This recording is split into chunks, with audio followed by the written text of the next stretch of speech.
Yes, reka nongere mbasuhuze mwese mukomeje gutega amatwi dusobanukirwe TV. Ndizera ko ibintu bimeze neza, umunsi wanyu ndizera ko wagenze neza. Turagarutse rero nanone kugira ngo tubagezeho amakuru ajyanye n'intambara iri kubera mu gihugu cya Repubulika Iharanira Demokarasi ya Congo. N'intambara iri guhuza umutwe wa M23 ndetse n'igisirikare cya guverinoma FARDC n'abacancuro bacyo harimo Sadc ndetse na za Wazalendo n'indi mitwe y'inyeshyamba yakoreraga hariya n'ubundi mu mashyamba ya Congo.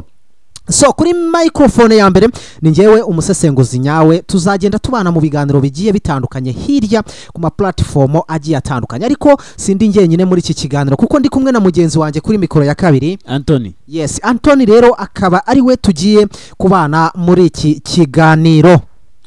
Nukuvuga ngo rero abakunzi bacu reka ntangire mbamara impungenge. Hari ikintu kimaze iminsi kivugwa cyangwa se cyabaye nka saga, ndumva kimaze umunsi umwe, kuko aha niho hantu honyine uzajya uje gusobanukirwa ibintu byanyabyo. Nuvuga ngo hari saga imaze umunsi umwe iba, abantu babibona ku mbuga nkoranyambaga zitandukanye, ama YouTube menshi bavuga ko ngo Sadc irimo guhunga. Hanagaragajwe amafoto bafoto abasirikare ba Sadc basa n'abagenda, bavuga ko ngo iri guhunga. Nyamara ngendagira ngo mbabwire ko amakuru aharafatika ya nyayo, Sadc ntago iri guhunga, ahubwo iri kwagura ibirindiro byayo. Iri kwagura nukuvuga ngo yabaga hano mu mujyi n'ubundi ntago bashizeyo, harabariyo yabaga mu mujyi wa Goma, ariko bamaze kudeployinga i Bukavu. Nuvuga ngo ahangaha rero hari ukuntu umuyobozi ashobora kubona akabona ko ahantu hari force nyinshi, agakora deployment plan, agapanga icyo bita ama MOB cyangwa se mobile operating base, akabwira abasirikare bakava ahantu hamwe bakajya handi. Turagira ngo tubamare impungenge, tubasobanurire kuko ariyo ntego yacu ko Sadc ntago iri guhunga. Ariko ahangaha nanone nababwira ko ari ikimenyetso kigaragaza ubwoba baba bafitiye M23 kuba bava mu mujyi wa Goma bakadeployinga za Bukavu. Nukuvuga ngo abasirikare badeployinze muri uriya mujyi wa Goma bafite ibibazo bikomeye, kubera ko umujyi wa Goma M23 yamaze kuflakinga, yamaze kugenda ifata key hotspot cyangwa se ifata ahantu hari strategique kuri uriya mujyi wa Goma cyane, igenda ifunga imihanda ndetse kugeza n'ubu ndumva haciye iminsi 2 ifashe kiriya cyambu cyaho bita Nzuro. Nuvuga ngo Nzuro ni icyambu n'ahantu urumva uramutse uvuye mu mujyi wa Goma n'ahantu haca ibintu byinshi,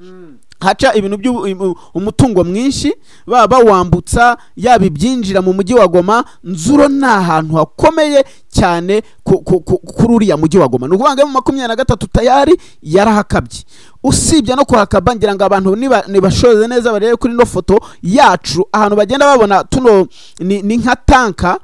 utu tw'umweru twanditsemo M23, n'uduce M23 ifite kandi duflakinze cyangwa se tugose umujyi wa Goma. Nuvuga ngo no kuba M23 yageze kuri iki cyambu cyanzuro, nuvuga ngo abasirikare bari mu mujyi wa Goma ntago bashobora kuba bakwambuka.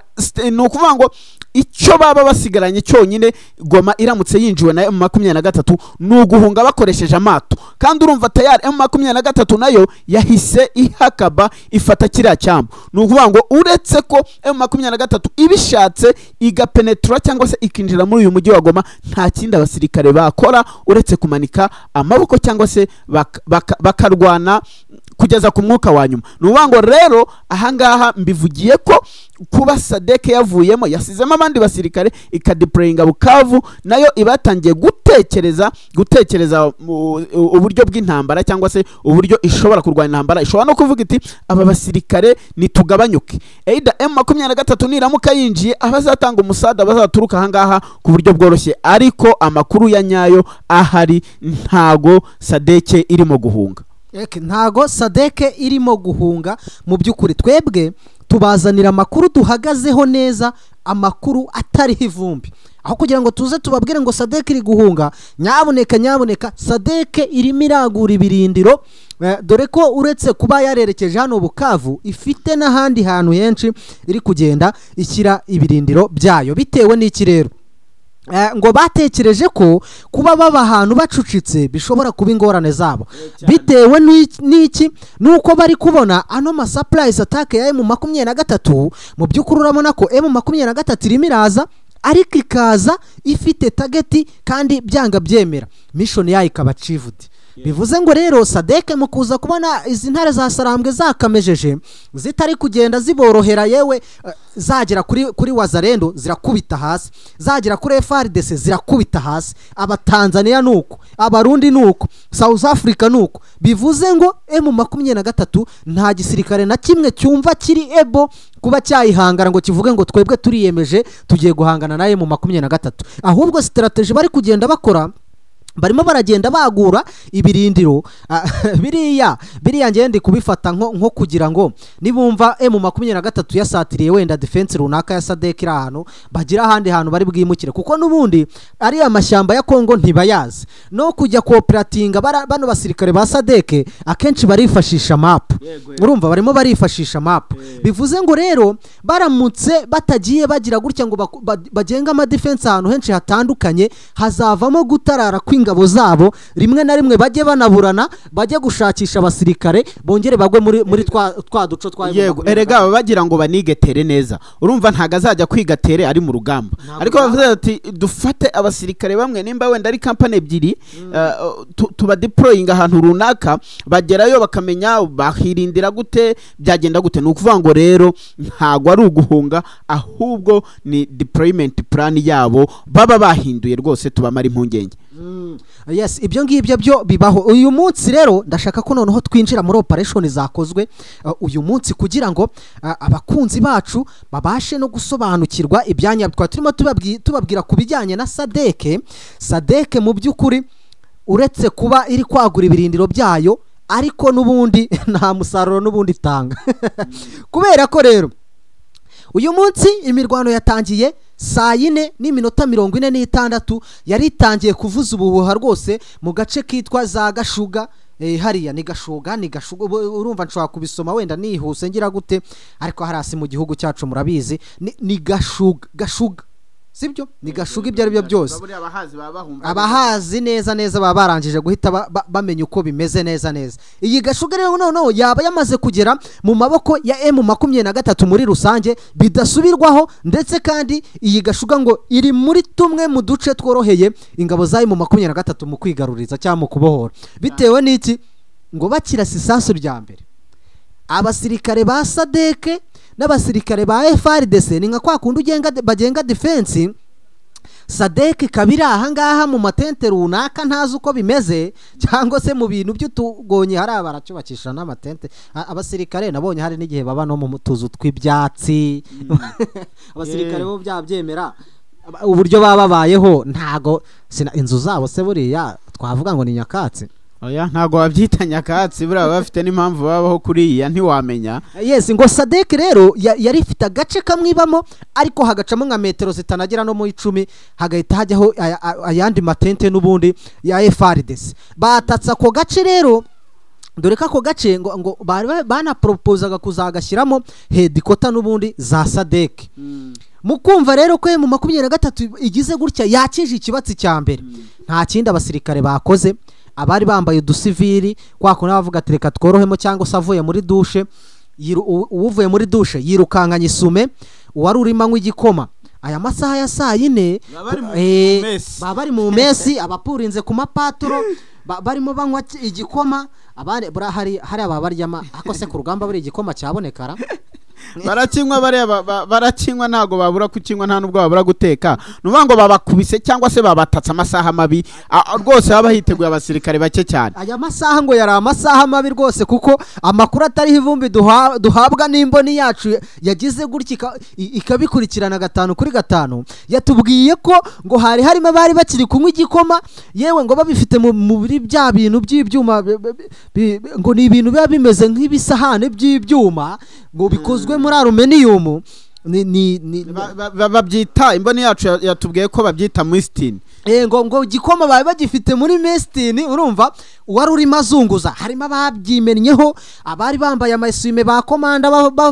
bavuye muri dushe bavuye bari baraye bakomandinga cyangwa bakurikirana ibijyanye na pato riri kubera hanze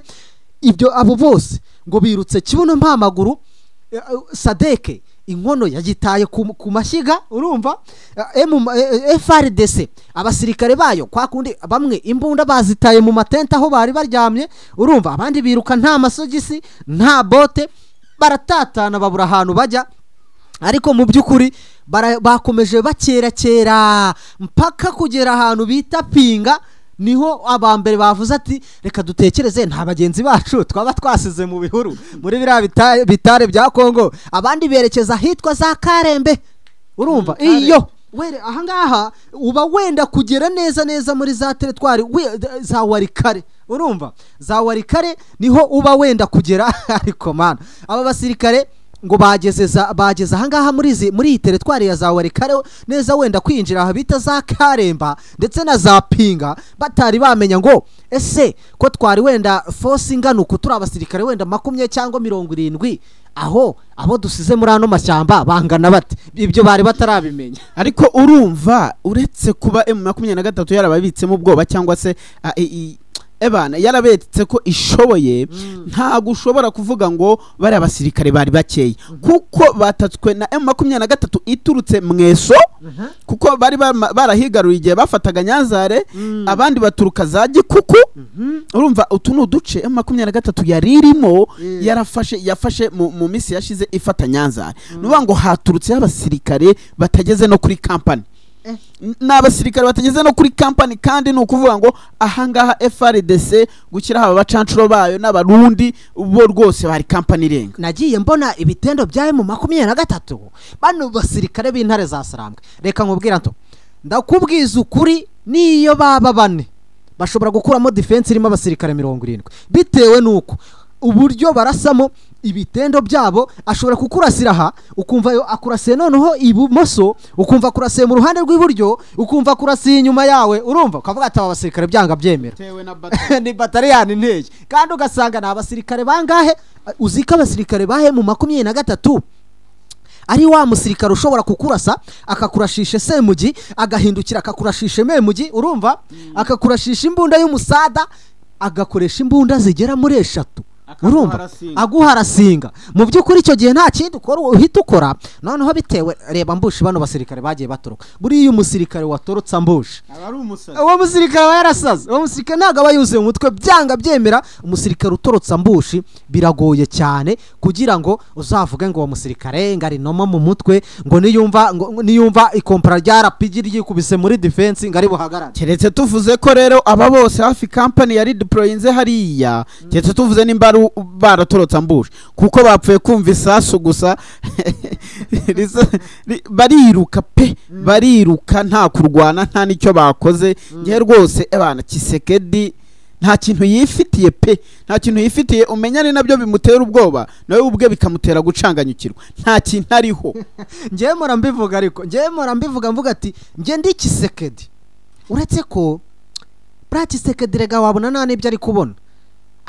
aramutse ari kubibona yaba afite inyungu muri ino ntambara kuba ino ntambara iri kuba yaba bifitemo inyungu kuko aramutse ari kubona imbaraga abasirikare be bafite akabona imbaraga abasirikare yitabaje bafite yafata umwanzuro akavuga ati Sadc muzinga imizigo yanyu n'ubundi ntacyo mumariye urumva akavuga ati mwa basirikare b'abarundi mwe muzinga imizigo yanyu ni mugende n'ubundi ubungubu biragaragara ko natsinzwe kuko kuba ntafite igisirikare ndetse nabo nitabaje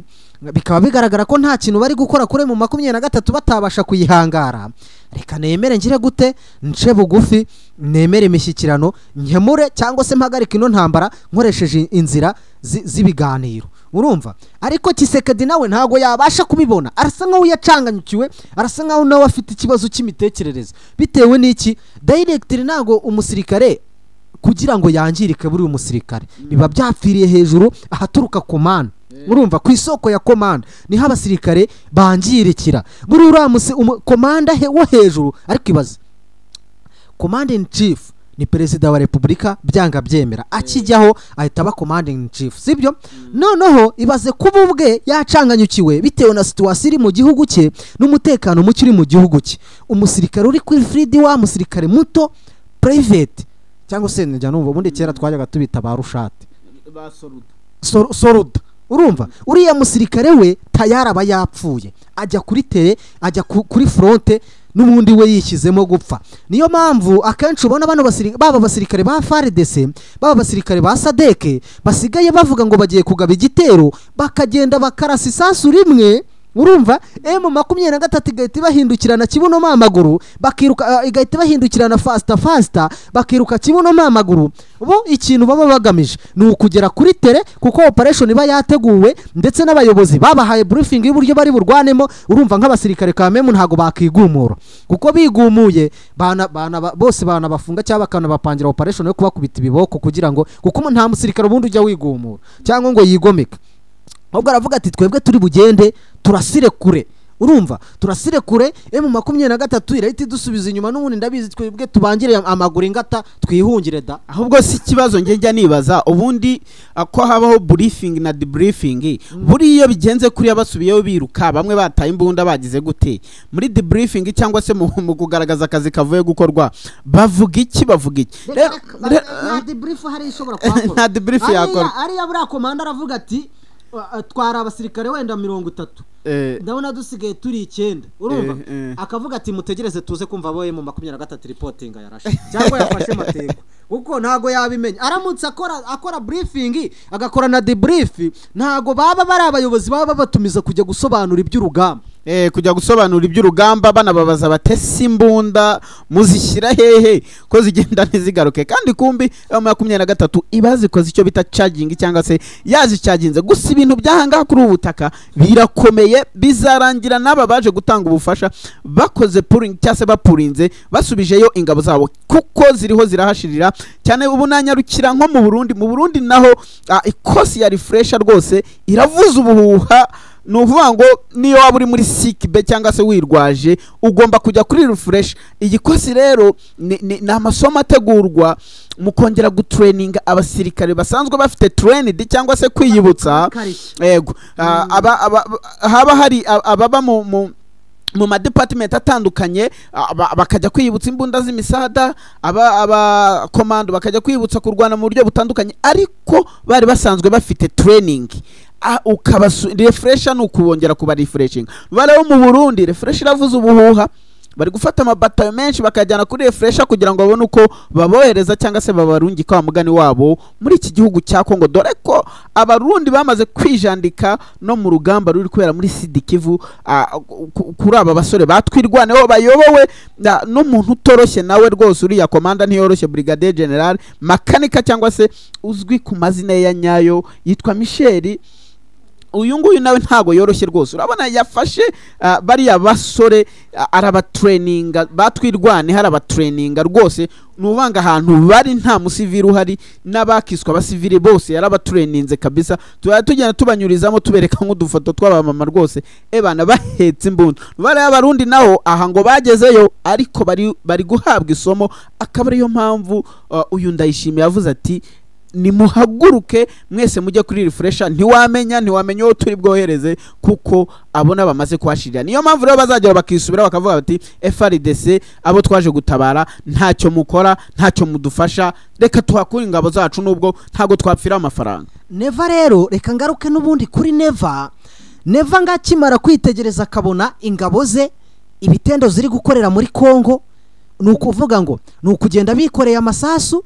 bakagaruka bikoreye casualties ndetse baripotinga na mayiti n'abasirikare baburi wirengero urumva nukubanga kimara kubibona kuriya